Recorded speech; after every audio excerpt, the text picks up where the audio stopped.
everyone, it's Jamal Thomas. Welcome to the Progressive Soapbox. So, Rachel Maddow is in the news. Well, she's in this article. I don't know whether she's in the news or not. Yes, she does a news show. Um, Roger Ailes, the sexual predator, Roger Ailes, the one that just kicked the bucket. There's a story that Maddow said Ailes offered her money to shut her up. Essentially said, I would hire you, but I would never put you on the air. Um, That's an amazing thing. That's an amazing thing. You have so much money that you're willing to pay somebody millions of dollars to shut the fuck up. That's an amazing thing. That's mind blowing. That's mind blowing. No, I don't want to give that money to somebody who may need a house. I don't want to give that money to somebody who needs food. I want to give it to you, Rachel Maddow, so you can shut the hell up. All right, fair enough. I wish you would have taken it. I wish you would have taken it.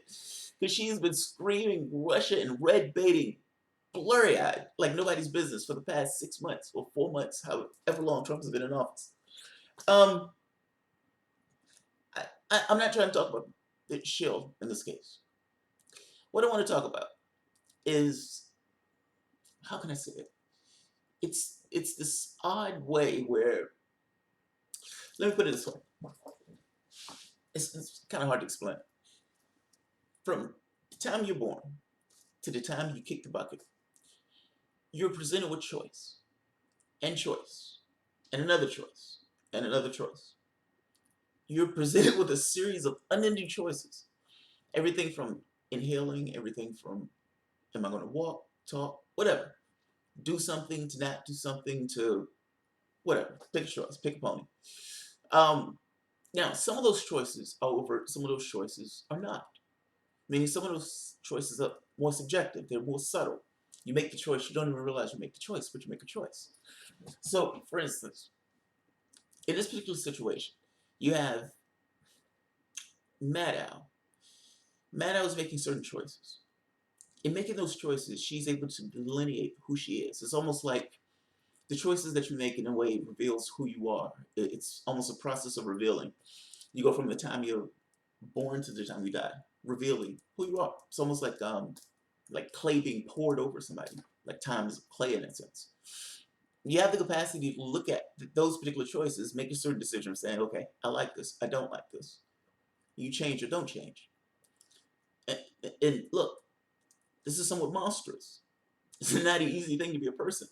Those choices are dealt with a physical body that aches, is in pain, it gets hungry, it gets tired, it gets sleepy. Um, it needs a break, it needs rest, it needs relaxation, it needs all of these things. You also need food, clothing, shelter. You have scarcity. So there are needs that you have that need to be met. All of those things are bound up into the decisions that you make. So it's not necessarily an easy thing. Now, with all of this in mind, you still make decisions. What are those decisions? Meaning, what are the things that matter to you? Because understand how people judge you for the most part are going to judge you based on what they think matters to you. That's what those decisions for the most part are revealing, or in some part are revealing. But there's another choice that's being made here. You as an observer that's looking at her. Like, as you view yourself, you're going to get yourself to some degree wrong. Just like as you view her, you're going to get her to some degree wrong. But it's almost like your perception of her in some degree is somewhat a perception of you, if that makes sense. There's no way to know what Rachel Maddow is. You're looking at the choices that she's making, and you're saying, well, clearly, based on these choices, she's in the camp for the Democrats. She didn't care anything about Sanders losing, or she didn't care anything about Sanders being railroaded. And for the most part, when Clinton lost, it ruined her world. She screamed Russia at the top of her lungs for the past 6 months, nonstop. So yeah, that does reveal something about her, who she is in that sense. Your perception of that, of course, reveals something about you. Now, the reason I say that is, I had a friend of mine that I met yesterday. I hadn't seen him in a while. Full-on Clinton supporter. And he saw one of my videos. He says, yeah, he says, it pissed me off. I had to cut it off. And he says, everything that's going on with Trump, you guys are talking about Hillary Clinton. And I was trying to impress upon him. I say, you realize that's just perception, right? It's where you put your focus. You have a cornucopia of things to look at. You put your focus where you think it's more important. You think Republicans are more important because you don't necessarily like to look at Democrats. You're, robot. Let's be honest. Um, I look at Democrats because I think they're more important. I think if you want to get anything done, you got to go through the Democratic Party. Republicans are never going to lean your way. There's nothing you're going to do to get to those guys. Their philosophical basis is to support the plutocrats. This is your vehicle. That's the vehicle you need to break, or you need to create another one. But you have to deal with this particular vehicle first. When you're looking at her, for the most part, you're getting a perception of yourself. Yes, you're perceiving her. You're seeing the events that she's taken on, the things that she's doing. And yes, she's in the process of becoming. She's becoming something to you, but she's also becoming something to herself. I would make the argument that what you're seeing of her is just her revealing who she is. In her revealing who she is, you're also, to some degree, revealing who you are. It's almost like you're being delineated by virtue of relative distance or by distinction, if that makes sense. I'm not sure if I'm saying this right. But if, for example, Rachel Maddow's, for the most part, ticks along. Obama's in office. I don't remember a huge amount of criticism going her way in regards to saying you're only ever focusing on Democrats. I'm sorry, you're only ever focusing on Republicans. You're not focusing on Democrats. I don't remember the criticism. I don't remember it at all. Sanders get cheated. There's a clear split and delineation in regards to progressives in the Democratic Party. She chooses a side. It is not the side of Sanders. It's the side of Clinton. For the most part, she doesn't cover the cheating. And ultimately, when Clinton loses, she screams Russia. So it's almost like she chose a side. She picked her pony. Her pony was not Sanders. It was not integrity in that sense. She picked the other person. Right off the bat, it gives you this idea of, okay, she's different from me because I chose Sanders. Like, it gives you this delineation. Now, say, for instance, they didn't cheat Sanders. Let's say they didn't cheat Sanders. Let's say Sanders lost, but he wasn't cheated.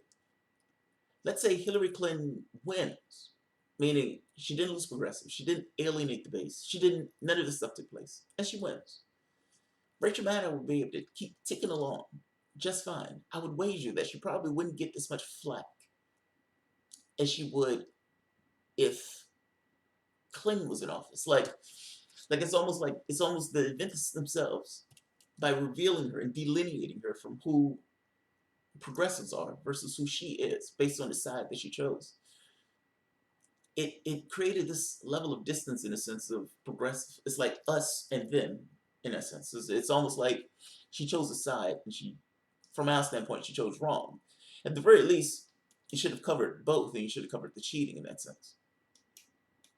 I don't know. I just find it interesting. If it wasn't for Trump taking that office, would have never known. You would have never known.